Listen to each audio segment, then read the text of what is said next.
Recordaréis que en un capítulo anterior os anticipábamos que íbamos a hablar con el matemático, perito y experto financiero, el descubridor de las hipotecas Redal, Guillem Bou Bauza. Aquí tenéis la entrevista.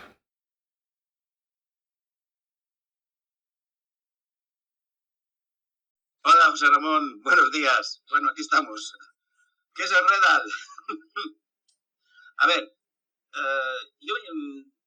se inventó esto del Redal, el término, un amigo mío que sabía mucho latín, era un catedrático y todo esto, y yo le pregunté, ¿cómo es que tú, cómo diría un romano que tú tienes que pagar algo, pero que no te has comprometido a un importe? Lo pagas como puedas. Ahora te doy 100, te devuelvo 30, te devuelvo... O sea, tú devuelves un préstamo a tu voluntad. Y él me dijo, redito ad libitum. Redito ad libitum significa devolución a voluntad en latín, y esto es Redal. ¿Y por qué? Pues porque hay un grueso de hipotecas donde la cláusula que dice cuánto debes pagar cada mes está mal. Entonces, si esta cláusula está mal, el pacto financiero está mal, tú te has comprometido a pagar intereses, a pagar una cuota mixta, que cubre los intereses y amortiza un poco, pero no te han dicho cuánto tienes que amortizar, no te han fijado un importe. Entonces, ¿qué pasa? Este contrato, si tú amortizas 10 euros, 100 euros, 50, si las cosas te van mal, amortizas 5 euros durante un año porque te van mal, lo importante es que tú mientras pagues intereses y amortices, no estás incumpliendo, porque tú estás pagando una cuota mixta, que es lo que firmaste, que pagarías una cuota de capital más intereses. Y esto sería el Redal. Tenemos hipotecas Redal porque durante muchos años teníamos a un director de banco que cobraba una comisión por hacer hipotecas, es decir, formaba un incentivo de su sueldo que firmase hipotecas. Teníamos unos bancos que querían dar crédito porque pensaban que la vivienda subiría y decían, bueno, si nos paga los intereses ganamos dinero y si deja de pagar vendemos la casa y ganamos dinero. Teníamos unos notarios que también estaban interesados en que se firmase el contrato porque así trabajaban. Y teníamos a un cliente al que le ofrecían una cuota inicial más o menos asequible, y cuando el cliente decía, vale, pero esto es interés variable, ¿qué pasa si suben los tipos de interés? La respuesta normalmente era, no te preocupes. O sea, este cliente no recibía información sobre a qué se estaba comprometiendo. Y tanto era así, y esto es muy importante porque el Tribunal de Justicia Europeo reitera que el cliente tiene que saber la carga económica y las obligaciones financieras de lo que firma. Bueno, pues esto tanto era así que como ni la entidad, ni el notario, ni el director, ni nadie estaba muy interesado en decir al cliente, piénsatelo, que a lo mejor ahora son 500, pero serán 900, como por lo visto no había nadie interesado en decir esto, la parte donde se establece este pacto se empezó a simplificar, a descuidar, a copiar unos de otros, a suprimir. En definitiva, nadie la miraba. Y ahora nos encontramos con hipotecas donde la parte de amortización, la que dice sencillamente, la que responde a esta pregunta, si suben los tipos de interés, ¿cuánto vas a pagar tú? Pues esta parte está mal redactada. En el año 2011, el Banco de España se da cuenta que, que muchos contratos no especifican las fórmulas, no se cumple con la condición que nos exige Europa de que el cliente conozca la carga económica. Y es muy llamativo que en el año 2011 hay una orden ministerial que dice, a partir de ahora, cuando firméis una hipoteca, tenéis que darle al cliente una tabla orientativa de cuotas. Es que decirle, si el Euribor es tanto, pagarás tanto, si el Euribor baja, pagarás menos. Se subsana toda la deficiencia de información que había antes. Pero aquí está el tema. ¿Qué pasaba antes? Pues antes pasaba que el cliente no conocía la carga económica de lo que firmaba, no conocía a qué se comprometía, ni el banco tenía demasiado interés en decírselo. Puede que haya excepcionalmente algunas hipotecas que todo esté correcto, pero en este caso faltaría esta información porque el cliente no es un experto financiero en fórmulas. Aquellas fórmulas no le dicen nada. Faltaría una explicación de las consecuencias. Y esto solo se estableció normativamente en el 2011, lo cual no quiere decir que antes estuviésemos incumpliendo las normas europeas de las directivas estas vuestras, los abogados que conocéis más que yo, que dicen que el cliente tiene que saber a qué se compromete. Es difícil que un consumidor sepa que su hipoteca es Redal porque precisamente deberías entender por qué no entiende lo que no entiende, con lo cual estamos en un tremendo lío. La hipoteca tiene una cláusula que es la de amortización. Si el cliente no la entiende, es que no se la han explicado. Entonces esto sería un REDA, aunque fuese por transparencia.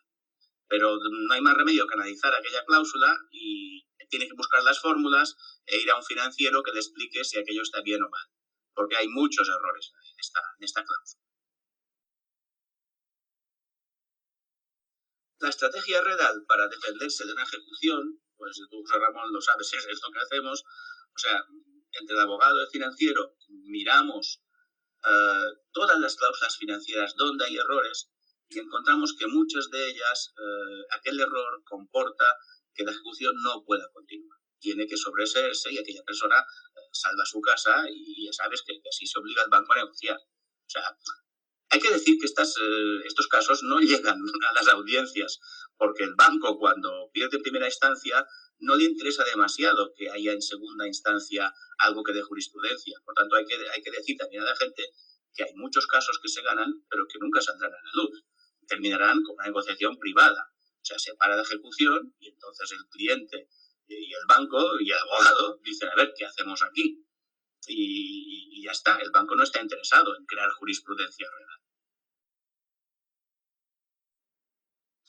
El procedimiento de reclamación es el de siempre. Se escribe una carta al servicio de atención al cliente, se le informa de que no hay un pacto de cuotas y que, por tanto, pagando una cuota mínima, pues ya no incumples. También puedes decir, mire, si no hay pacto de cuotas, esto no tiene ningún sentido, este contrato es nulo, es otra cuestión. Esto depende de lo que te diga tu abogado que puedes hacer. Pero primero tienes que ir al servicio de atención al cliente y dejar constancia. Entonces el banco te dirá que todo está correcto. Entonces tú irás al Banco de España y dirás, escuche, esto no se aguanta y el banco dice que está correcto. El banco insistirá ante el Banco de España que todo está correcto. Y el Banco de España seguramente te dirá que no es transparente. Y si tienes suerte, el Banco de España te dirá que las fórmulas están mal. Una vez tienes que el Banco de España o la Administración de Consumo a la que puedes acceder, también tienes que ver qué Administración de Consumo va a tomar cartas en el asunto, porque ahora solo tenemos el Ministerio de Consumo y la Administración de Baleares. Las otras han dicho, la gallega y la catalana, que esto no es cosa suya. Pero bueno, es un fraude de consumo, es una infracción de consumo. Si tú consigues que la Administración te dé la razón, vas a juicio ya avalado. O sea, vas al juicio, te plantas ante un juez y no dicen, escuche, yo no es que vea visiones, es que aquí ya se ha sancionado esta entidad por esta escritura. Entonces ya hay sanciones de consumo real que se pueden usar en juicios. Hay un tema muy delicado que es lo que en derecho llamáis vosotros, que entendéis los actos propios, y es que una parte, yo entiendo que es que una parte hace algo o dice algo que en el fondo le perjudica, se contradice o va contra sus intereses. Entonces, claro, los afectados, yo siempre digo, tienen que ir con un abogado por delante, porque en estas cartas, a lo que tú haces, a lo mejor metes la pata y dices algo inconveniente, que después se malinterpreta. Por tanto, ya digo, necesitas un financiero para entender lo que ha pasado y un abogado que te asesore cómo ir a consumo, cómo ir al Banco de España, cómo ir al SAC, después al juicio y a negociar con el banco, evidentemente.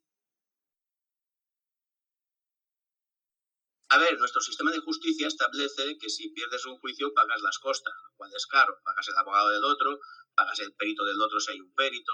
Pero claro, cuando tú demandas al banco, el contrato hipotecario tiene tantas cláusulas que son abusivas y ya no se discute que son abusivas, que si te asesoras con un buen abogado te va a decir, mira, haremos una demanda donde pediremos el REDAL, también pediremos estas otras cláusulas, y como nos darán la razón en algunas que ya está establecido, pues no pagarás costes. Es decir, se trata de reducir el riesgo de quien demanda, porque ya sería demasiado que encima que tienes razón y no te la dieran, que encima pagases. Pero en este caso no, porque como demandas todo, en algo te dan la razón.